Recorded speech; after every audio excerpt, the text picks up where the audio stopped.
Marathon की है first class से फिजिक्स की, जिसमें हम आपको कुछ डेरिवेशन बता रहे हैं जो वेरी मोस्ट इम्पॉर्टेंट डेरिवेशन है। ओके, यदि आप लोगों को समझ में आए डेरिवेशन तो आप लोग इस चैनल को सब्सक्राइब करना, शेयर करना और आगे की ओर बढ़ा देना। ओके, देखो आपका पहला हेडिंग जो है कूलाम का नियम। कूलाम का नियम क्या है इसके बारे में समझाते हैं। कूलाम के नियम किसे कहते हैं? कूलाम के नियम में दो आवेश होते हैं। किन्हीं दो आवेशों को r दूरी पर रखते हैं, यहाँ से यहाँ तक दूरी में। ये r दूरी है q, यहाँ q1 है, यहाँ वाला q2 आवेश है। इनमें जो बल लगता है वो F बल लगता है, अर्थात किन्हीं दो आवेशों के गुणनफल के उनके बीच लगने वाला बल के अनुपाती होता है। तो यहाँ F अनुपाती Q1 Q2 हो जाएगा। यदि इनके बीच की दूरी के वर्ग के व्युत्क्रमानुपाती होता है, अर्थात F व्युत्क्रमानुपाती 1/r का वर्ग के व्युत्क्रमानुपाती हो जाएगा। अब देखो दोनों बराबर हैं तो यहाँ F अनुपाती Q1 Q2 बटे r स्क्वायर हो जाएगा। यहाँ अनुपाती सिंबल घटाएंगे तो F बराबर हो जाएगा K Q1 Q2 बटे r स्क्वायर। जहाँ आपको देखा जाए K जो है एक K क्या है, परावर्तांक है। क्या है? परावर्तांक पदार्थ है। परावर्तांक नियतांक है। क्या है? नियतांक है। इसलिए K का मान क्या रख देंगे? 1/4 पाई एप्सिलॉन रख देंगे। 1/4 पाई एप्सिलॉन जब रखेंगे तो यहाँ हो जाएगा आपका F बराबर 1/4 pi epsilon not Q1 Q2 बटे r स्क्वायर। ये कूलाम का नियम का निगमन है। ओके बेटा, अब आते हैं कूलाम के नियम क्या सदिश नियम। अब कूलाम के नियम की हम बात करते हैं कि कूलाम के नियम को उस नियम का नियमन करना है जो कूलाम के नियम को सदिश रूप में दर्शाता है।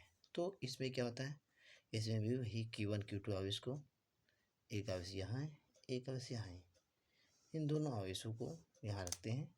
मान लिया बिंदु A यहाँ पर, यहाँ बिंदु B है। अब बिंदु A पर Q आवेश है Q1 और बिंदु B पर Q2 आवेश है। अब बिंदु A से लगने वाला जो बल होगा वो इस साइड बल लगता है तो यहाँ हो जाएगा बेटा आपका F12 हो जाएगा। और जो इस साइड बल लगेगा वो इसके कारण लगेगा तो क्या हो जाएगा F12 और यहाँ पर 2-1 होगा। क्या होगा? 2-1। तो इनके बीच में लगेगा बल ये आपका होगा। इसमें अगर देखा जाए ए के कारण बी पर लगने वाला बल, ए के कारण बी पर लगने वाला बल, तो ए के कारण जब बी पर लगेगा तो इसका हो जाएगा ए के कारण बी पर लगेगा बल तो बी का हो जाएगा F12 बराबर 1/4 pi epsilon not Q1 Q2 बटे r स्क्वायर। अब किसके कारण लग रहा है? इसके कारण लग रहा तो हो जाएगा यहाँ पर R12 कैप। ओके, इसी प्रकार आपको बेटा इसी प्रकार Q2 पर मतलब बिंदु B पर बिंदु A के कारण लगेगा बल, तो बिंदु A B पर बिंदु A पर बिंदु B पर बिंदु A के कारण बल लगेगा। तो यहाँ 1 इसके A के कारण लग रहा है तो क्या हो जाएगा 1/2F बराबर 1/4 pi epsilon not Q1 Q2 बटे r स्क्वायर R21 कैप। अब देखा जाए तो ये दोनों हमारे समीकरण 1 है, ये समीकरण 2 है जो कूलाम के नियम को दर्शाते हैं। यही हमारा सब जाता है सदिश रूप में, है ना। जब ये दोनों समीकरण कूलाम के नियम के को दर्शाते हैं तो इस सदिश में हमारा कूलाम के नियम का निगमन है। तो हम इस तरह के आपको सिर्फ कॉन्सेप्ट समझा रहे हैं। कॉन्सेप्ट से समझिए, कॉन्सेप्ट कुछ नहीं। ओके, अब पहला दूसरा अगला कौन डेरिवेशन है, अच्छी स्थिति में वैद्युत क्षेत्र की तीव्रता ज्ञात करनी है।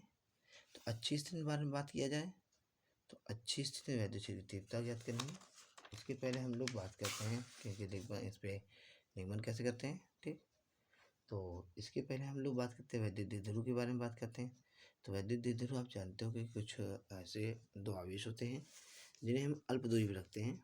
जैसे यहाँ पे एक आवेश है, यहाँ पे एक आवेश है, इनको अल्प दूरी रखते हैं। अल्प दूरी मतलब L 2L दूरी रखते हैं। तो इसमें उपस्थित जो Q आवेश होता है उसके 2L के गुणनफल के बराबर होता है, अर्थात P बराबर हो जाएगा 2L गुणे Q, P बराबर हो जाएगा 2QL।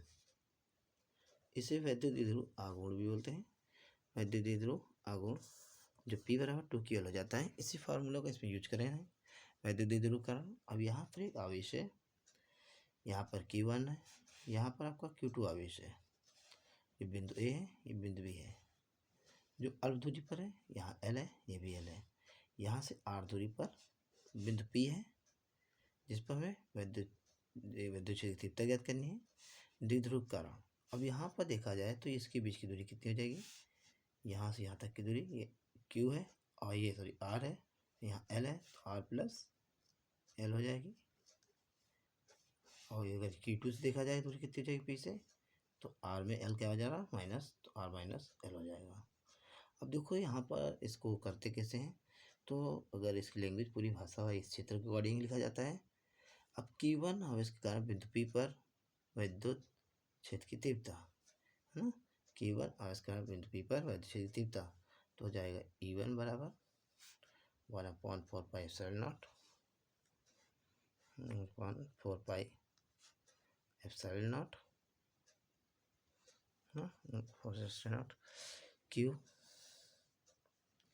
Q1 बटे R स्क्वायर होता है, तो R का क्या लिखा है R प्लस L का स्क्वायर लिख देंगे। ठीक, इसी प्रकार आपको देखा जाए इसमें तो E2 पर मतलब ये आपका Q1 के कारण लगा है, किसके कारण Q1 के कारण लगा है, और ये हो जाएगा आपका Q2 के कारण, किसके कारण Q2 के कारण, Q2 के कारण। अब Q2 के कारण बताया जाए तो Q2 के कारण हो जाएगा E2 बराबर 1/4 पाई एप्सिलॉन नॉट Q2 बटे R माइनस L का होल स्क्वायर। ये क्वेश्चन नंबर फर्स्ट, ये क्वेश्चन नंबर सेकेंड है। अब ये दोनों क्वेश्चन को हम पोर्ट्रेट में देंगे, यहाँ पर देंगे तो कहेंगे E बराबर परिणामी तीव्रता लिखेंगे, परिणामी तीव्रता E बराबर क्या हो जाएगा E2 माइनस E1 हो जाएगा। यहाँ देखा जाए कि E2 का है आपका ये है, तो 1/4 pi epsilon not okay Q बटे R माइनस L, यहाँ minus 1/4 pi epsilon not Q बटे R प्लस L का होल स्क्वायर। कॉमन क्या मिल रहा है इसमें, देखो इसमें कॉमन मिल रहा हमारा Q बटे 4 पाई एप्सिलॉन नॉट, तो बचा क्या है इसके अंदर, ये बचा, ये बचा 1 बटे R माइनस L और माइनस 1 बटे R प्लस L। अब यहाँ पे देखिए क्या कॉमन मिल रहा है आपको, यहाँ पे दोनों में ये दोनों आपको एलसीएम ले लेंगे, तो कह रहा है एक बार अगर जोड़ेंगे एक बार घटाएंगे तो क्या हो जाता है R की पावर 4 L की पावर 4 एस a plus b a minus b a plus b बराबर ये होता है। अब इसको यहाँ पे आ जाएंगे तो इसका सूत्र देंगे ए प्लस बी का होल स्क्वायर, तो R square plus b square plus 2ab, यहाँ इसको सूत्र देंगे तो माइनस गुणा करेंगे R स्क्वायर प्लस में माइनस L स्क्वायर प्लस में minus plus minus plus 2RL। हमने फार्मूला भी तोड़ दिया इसका, ए माइनस बी का स्क्वायर ए प्लस बी का स्क्वायर, यहाँ दोनों हमारे कट जाते हैं, 2RL क्या हो जाएगा 4RL हो जाएगा। अब 4RL आपका R square minus L square के पावर 4। अब यहाँ देखिए Q/4 पाई एप्सिलॉन नॉट है आपका, यहाँ RL को 2L लिख देंगे और R बाहर कर देंगे, Q किधर ले आएंगे, जब Q किधर ले आएंगे तो आप देख लीजिए Q किधर लाने पर, Q की जगह लाएंगे तो हो जाएगा 1/4 पाई एप्सिलॉन नॉट 2 और फिर 2QL R बटे R की पावर 4 L की पावर 4। यहाँ से ये P है तो हो जाएगा 1/4 पाई एप्सिलॉन नॉट 2PR, जबकि यहाँ पे देखा जाए R बहुत बड़ा है, R बहुत बड़ा है इसलिए R L को छोड़ देते हैं तो हो जाएगा R की पावर 4। यहाँ से काटेंगे R क्यूब बचेगा जो हमारे पास 1/4 पाई एप्सिलॉन नॉट 2P बटे R क्यूब हो जाता है। ये अच्छी स्थिति में आपका विद्युत क्षेत्र की तीव्रता का निगमन हो चुका है। नेक्स्ट निगमन आपका है बेटा निरक्षीय स्थिति में निरक्षीय स्थिति में वैद्युत क्षेत्र की तीव्रता। निरक्षीय स्थिति में वैद्युत तीव्रता देख लीजिए। निरक्षीय स्थिति में क्या होता है कि दो आवेश होते हैं, दोनों आवेशों को r दूरी l दूरी पर रखते हैं, l l अल्प दूरी पर रखते हैं। यहाँ पर Q1 है, यहाँ पर Q2 है। यदि इससे r दूरी पर बिंदु P है, ठीक, तो इस पे विद्युत क्षेत्र तीव्रता ज्ञात करनी है। अब यदि इसका देखा जाए तो Q1 से P तक की दूरी क्या हो जाएगी, तो पाइथागोरस का निकाल देंगे तो क्या हो जाएगा, R square plus L square, R square plus L square. Same इसी तरह इधर भी होगी, R square plus L square. अब देखा जाए तो Q1 आवेश के कारण, Q1 आवेश के कारण बिंदु P पर, किस पे, बिंदु P पर वैद्युत क्षेत्र तीव्रता, तो E1 बराबर क्या हो जाएगा, 1/4πε0 Q बटे आर स्क्वायर होता है, तो आर ये क्या रखा है, R square plus L square का होल स्क्वायर। अब यहाँ थीटा कौन बन रहा है बेटा, तो जाएगा कॉस थीटा। सेम ऐसे ही आपको Q2 आवेश का निकालेंगे, Q2 आवेश के कारण, तो Q2 आवेश का निकालेंगे तो क्या जाएगा, E2 हो जाएगा। E2 आपका आ जाएगा 1/4πε0, क्या जाएगा 1/4πε0 Q बटे, यहाँ भी वही चीज़ है, आर प्लस एल का होल स्क्वायर और कॉस थीटा। अब परिणामी तीव्रता निकालेंगे, परिणामी तीव्रता, तो यहाँ हो जाएगा E बराबर E1 प्लस E2 हो जाएगा। अब एक बार इसको लिखेंगे 1/4πε0 Q बटे R square plus L square cos theta. E1 फिर E2 भी लिखेंगे 1/4πε0 Q बटे R square plus L square cos theta. अब इसमें हमारा ये दोनों कॉमन मिल रहा है, पूरा कॉमन ले लेंगे, ये पूरा कॉमन ले लेंगे तो बचेगा क्या, 1/4πε0 Q बटे R square plus L square, तो यहाँ बचे कॉस थीटा और प्लस कॉस थीटा, तो जाएगा 2 कॉस थीटा। क्योंकि कॉस थीटा बराबर क्या होता है बेटा, कॉस थीटा बराबर देखा जाए तो कॉस थीटा बराबर होता है आधार बटे कण, तो आधार हमारे पास एल है और कण क्या हमारे पास रूट के अंदर R square plus L square है, जो आपको यहाँ पे पुट करके रख दिया है वो रख देना होगा। हो जाएगा 1/4πε0 Q बटे R square plus L square, यहाँ 2L बटे R square plus L square का रूट है ना।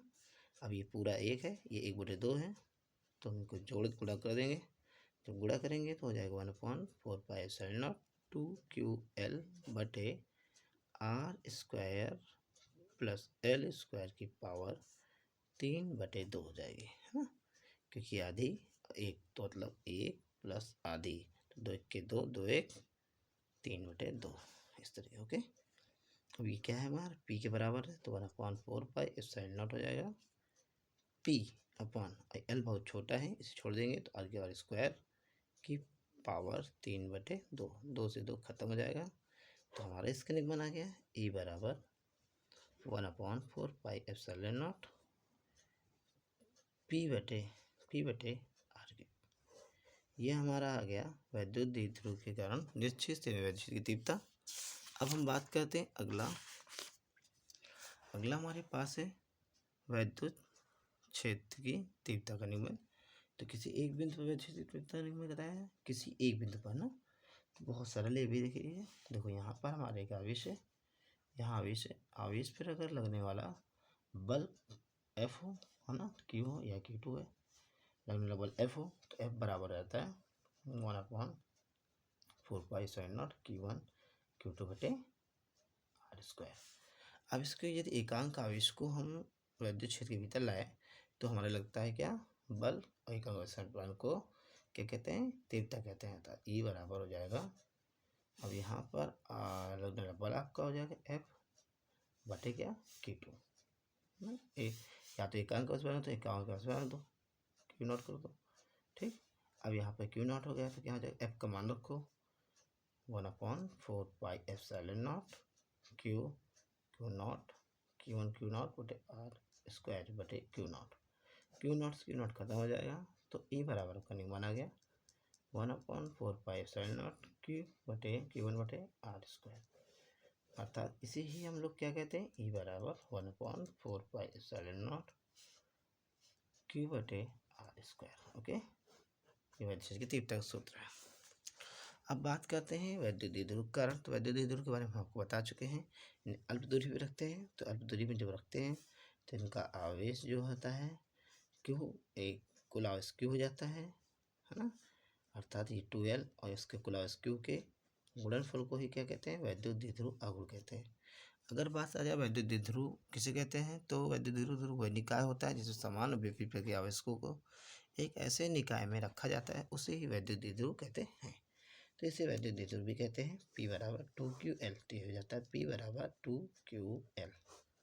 ओके, अगला डेरिवेशन देखिए। अगला डेरिवेशन वैद्युत क्षेत्र के द्विध्रुव के कारण लगने वाला बल आघूर्ण। अब यहाँ पे देखिए कोई अगर आवेश रखा हुआ है, ओके, यहाँ पे देखो कोई आवेश रखा हुआ है, सपोज दैट एक आवेशित छड़ है, जिस आवेशित छड़ को हमने रख देते हैं यहाँ पर, ठीक है, जिसकी बीच की दूरी अल्प दूरी है 2L। अगर इसमें धक्का है, इसको घुमाएं तो इस तरह घूम जाती है। ये हमारा ये Q है Q1, ये है Q2, तो Q1 है, ये Q2, क्योंकि यही है आपको Q2 पे चला जाता है, तो थीटा कोण घूम जाती है। जब थीटा कोण घूम जाती है तो इसमें लगने वाला बल आघूर्ण ज्ञात करना है। तो जब हम किसी आवेशित कण को रखते हैं अल्प दूरी पर, तो इनमें लगने वाला बल क्या होता है, लगने वाला बल F बराबर E Q होता है। क्या होता है, E Q है ना, लगने वाला बल क्या हो जाएगा, E Q हो जाएगा। अतः जब इनमें हम घुमाएंगे तो थीटा कोण घूमने में लगने वाला बल आघूर्ण टाउ बराबर जाता है, बल आघूर्ण बराबर क्या होता है, बल गुणे लंबवत दूरी, क्या लंबवत दूरी। तो यहाँ बल आपका क्या है, F है, लंबवत दूरी क्या है बेटा, लंबवत दूरी क्या है, LL 2L, तो 2L साइन थीटा। अब यहाँ पर F का मान क्या है, E इंटू क्यू, जबकि यहाँ पर क्या है 2L साइन थीटा। अब यहाँ पर 2QL हो जाएगा, तो E हो जाएगा 2QL साइन थीटा। 2QL क्या बेटा, P है, तो हो जाएगा P साइन थीटा। इसी को सही रूप से लिखते हैं PE साइन थीटा। इसे होता है वैद्युत द्विध्रुव का बल आघूर्ण कहते हैं, टाउ बराबर। तो देखो कितने इजी मेथड में है, आप लोग बहुत कठिन मानते हैं, है ना। तो आपको इतनी देर से मैं समझा चुका हूँ, और अगर आपको समझ में आया हो तो शेयर करो, लाइक करो, सब्सक्राइब करो। अब देखिए गॉस का नियम के बारे में बताया। गॉस का नियम कहता है कि किसी काल्पनिक पृष्ठ है, उस काल्पनिक पृष्ठ पर अगर एक आवेश Q है जो वितरित है, उस आवेश के कारण किसी काल्पनिक पृष्ठ पर वैद्युत फ्लक्स फाई हो, क्या वैद्युत फ्लक्स फाई हो, तो इसके क्षेत्रफल जो DA होगा और वैद्युत तीव्रता E होगी, है ना। अतः उसमें जो आपका काल्पनिक पृष्ठ में गॉस के प्रमेय के वजह से वैद्युत फ्लक्स है, उसमें उपस्थित जो Q आवेश रहता है उसका 1/ε0 गुना होता है। जो Q आवेश होता है उसका 1/ε0 गुना होता है। इसे वैद्युत गॉस की प्रमेय कहते हैं, या गॉस का नियम कहते हैं। अब इसका निगमन देख लीजिए। जैसे हमारे पास इस काल्पनिक पृष्ठ में वैद्युत फ्लक्स फाई हो, तो क्या होता है डी फाई ई बराबर E DA कॉस थीटा। तो ये हो जाता है, जबकि इसमें अगर रखा जाए वैल्यू तो हो जाता है क्या, D phi E DA cos zero का मान 1 होता है, तो 1 रखेंगे नहीं, ठीक, 1 होता है। अब यहाँ पे क्या करेंगे, समाकलन कर देंगे, समाकलन, तो यहाँ समाकलन हो जाएगा डी फाई ई, यहाँ इसका समाकलन हो जाएगा E DA, यहाँ डी फाई ई का ई फाई ई से हो जाएगा, यहाँ ई बाहर आ जाएगा, आपका डी हो जाएगा, DA का समाकलन करेंगे तो ए हो जाएगा, ठीक, फाई। अब यहाँ वैद्युत तीव्रता रख देंगे, तीव्रता सूत्र क्या होता है, E बराबर 1/4πε0 Q बटे आर स्क्वायर। इसको उठा के यहाँ रख देंगे तो फाई E बराबर हो जाएगा 1/4πε0 Q/r²। अब यहाँ क्षेत्रफल ए है तो पृष्ठीय गोले का क्षेत्रफल क्या होता है 4πr²। तो देखो 4π से 4π करना होता है, r² खत्म, तो φe बराबर क्या आ गया बेटा आपका Q/ε0। ये गॉस की प्रमेय का निगमन हो गया। इस तरीके अगर आपको और भी निगमन चाहिए तो आप लोग इस चैनल को सब्सक्राइब करिए, शेयर करिए और बच्चों तक, इंटर क्लास के बच्चों तक डेरिवेशन, जिनको बच्चों बहुत बहुत कमज़ोर है उन सबको डेरिवेशन अच्छे से समझ में आए, इसलिए इनको ज़्यादा से ज़्यादा फैला दीजिए। अब हम बात करते हैं रेखीय आवेश के कारण किसी बिंदु पर विद्युत क्षेत्र की तीव्रता। अब रेखीय आवेश के कारण देखो कितना सरल भी है। एक रेखीय आवेश के कारण है तो रेखीय आवेश मतलब रेखीय आवेश एक लंबवृत्तीय छड़ है जो धन आवेश से भरी हुई है। अब ये आपकी छड़ भरी हुई है, इसके अगल चारों तरफ जो है बेलन है, क्या है एक बेलन है जो काल्पनिक है। काल्पनिक बेलन के कारण इसमें विद्युत क्षेत्र की तीव्रता निकालनी है। तो यहाँ पर अगर देखा जाए तो 90 अंश कौन बनेगा थीटा बनेगा, यहाँ देखा जाए यहाँ 90 अंश बनेगा। अगर इसका देखा जाए तो यहाँ पर डी क्षेत्रफल और ई विद्युत क्षेत्र होता है, यहाँ भी डी क्षेत्रफल होगा और ई विद्युत क्षेत्र होगा। मगर यहाँ से कुछ दूरी पर जो आपका बिंदु P है, यहाँ पर आपका डी क्षेत्रफल होगा और ई होगा। तो इस बिंदु को मान लेते हैं हम, ठीक है। यहाँ पे देखिए ये आपका P1 मान लो, इसे P2 मान लो, इसे P3 मान लो, है ना। तो अगर हम देखा जाए इस पे निकाला जाए तो इस पे आपका cos थीटा 90 cos 90 0, ये भी 0, ये खाली निकलेगा। तो हम मानते हैं कि P1 पर वैद्युत फ्लक्स, P1 पर वैद्युत फ्लक्स ज्ञात करें तो हो जाएगा डी फाई E1 बराबर EDA cos 90। cos 90 का मान क्या होता है बेटा 0, तो ये हो जाएगा 0। इसी तरह के P2 पर निकालेंगे, P2 पर, ठीक, तो हो जाएगा डी फाई E2 बराबर EDA cos 90, अर्थात ई रहेगा DA cos 90 0, तो ये 0 हो जाएगा। इसी प्रकार P3 पर निकालेंगे, किस पर निकालेंगे P3 पर वैद्युत फ्लक्स, तो डी फाई E3 बराबर EDA cos का 180 मान 1 होता है, तो हो जाएगा EDA, है ना। अब यहाँ डी फाई E3, ठीक। अब यहाँ दोनों पक्ष में क्या करा देंगे समाकलन, क्या कर देंगे समाकलन, तो इसका फाई E3 हो जाएगा, इसका समाकलन करते समय ई बाहर, डी ए क्या हो जाएगा सिर्फ ए हो जाएगा। अब देखा जाए तो ये गॉस की प्रमेय के अकॉर्डिंग है, तो गॉस की प्रमेय क्या सूत्र कहता है Q/ε0। ई हमारा ई है, ई ज्ञात करना है। क्षेत्रफल ए क्या है क्षेत्रफल, तो ये लंबवृत्तीय बेलन है, बेलन का क्षेत्रफल क्या होता है 2πr/h होता है, मगर यहाँ l लंबाई है इसलिए 2πr/l लेंगे, 2πr/l।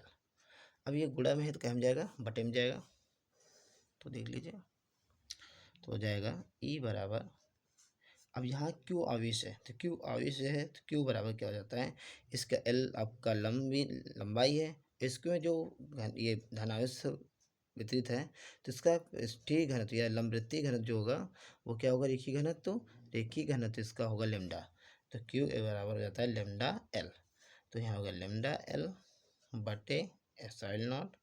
अब ये गुणा में है तो बटे में चला जाएगा तो क्या हो जाएगा 2πr/l, एल से एल आपको खत्म हो जाएगा, तो ई बराबर आपका आ जाएगा लेमडा अपॉन 2πε0r। तो ये आपका डेरिवेशन है। अगर इसका सही रूप से देखा जाए तो इसका डेरिवेशन हो जाता है 2 को गुणा 2 को भाग करा देंगे तो 1/4πε0 हो जाएगा 2 लेमडा बटे आर। यह आपका निगमन हो गया, ओके। इसी प्रकार आपका बात करते हैं अनंत विस्तार समतल चादर पर, अनंत विस्तार समतल आवेशित चादर या चालक के निकट विद्युत क्षेत्र की तीव्रता, इस पर निगमन की बात करते हैं। तो ये आपका डेरिवेशन देख लीजिए, ओके। तो ये आपका वेरी मोस्ट इम्पॉर्टेंट ये भी है, कई बार पेपर में आ चुका है, ओके। देखिए जैसे हमारे पास लिखा हुआ है एक चादर है एक, और उस चादर बिल्कुल शॉर्ट कर बताएंगे, शॉर्ट कर बिल्कुल शॉर्ट रहेगा, बहुत शॉर्ट रहेगा। अब इसमें एक हमने एक वैसे छड़ डाल दी, यहाँ से छड़ निकाल दी, ठीक है। यहाँ का क्षेत्रफल ए है, यहाँ का क्षेत्रफल डी ए है, और ई इसका ये है वैद्युत क्षेत्र, डी है वैद्युत क्षेत्र क्या है, ई है। इस पर धन आवेशित चादर है कि आवेशित भरी चादर है ना। तो अगर देखा जाए तो इसे P1 होता है, इसे बनता है P2। इसी प्रकार आवेशित चादर के कारण P1 पर वैद्युत फ्लक्स निकालेंगे, D5 P1 पर है ना, D5 E1 हो जाएगा। तो EDA कॉस थीटा, तो कॉस 180 है, कॉस थीटा क्या है, कॉस 180, इसका मान 1 हो जाएगा। तो EDA बचेगा 5E2 D5E2। ठीक, फिर समाकलन कर देंगे, जब समाकलन करेंगे 5E1 बचेगा, यहाँ हो जाएगा E और DA क्या हो जाएगा, A हो जाएगा, समीकरण 1 हो गया। इसी प्रकार आपका P2 निकालेंगे, P2 निकालेंगे तो यही चीज़ होगा, D5E2 बराबर E है, समीकरण दूसरा हो गया। अब समीकरण 1 और 2 क्या कर देंगे, जोड़ देंगे, तो कुल परिणामी वैद्युत फ्लक्स क्या हो जाएगा, 5E1 प्लस 5E2। जोड़ेंगे तो यहाँ EA है, ये भी EA है, हो जाएगा 2EA। अब यहाँ पर गॉस में एक्सप्लेन करता था Q बटे एप्सिलॉन नॉट हो जाएगा, जहाँ Q क्या है, पृष्ठीय घनत्व है, तो हो जाएगा Q बराबर सिग्मा A है ना। अब यहाँ यूज करेंगे सिग्मा A बटे एप्सिलॉन नॉट, सिग्मा A बटे एप्सिलॉन नॉट 2EA। अब 2A क्या है आपका गुणा में, तो क्या हो जाएगा, बटे में जाएगा, तो E बराबर हो जाएगा sigma upon A epsilon not 2A। A से A खत्म हो जाएगा, तो E बराबर आपका सूत्र का निगमान आ गया बेटा, सिग्मा बटे 2 एप्सिलॉन नॉट। ये आपका निगमान आ गया। अगर आप लोग समझ में आ रहा हो तो इस चैनल को लाइक करिए, सब्सक्राइब करिए, शेयर करिए।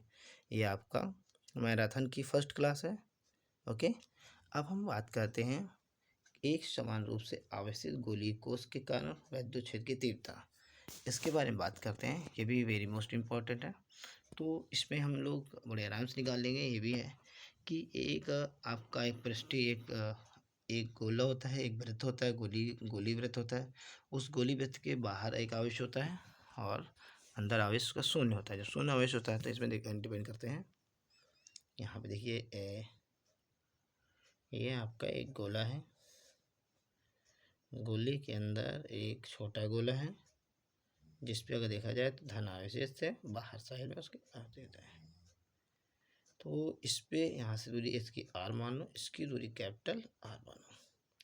तो इस गोले के पृष्ठ पर हमें वैद्युत क्षेत्र की तीव्रता ज्ञात करनी है, गोले के अंदर ज्ञात करनी है, गोले के बाहरी क्षेत्र पर भी ज्ञात करनी है। इसे मान लो P1, इसे मान लो P2।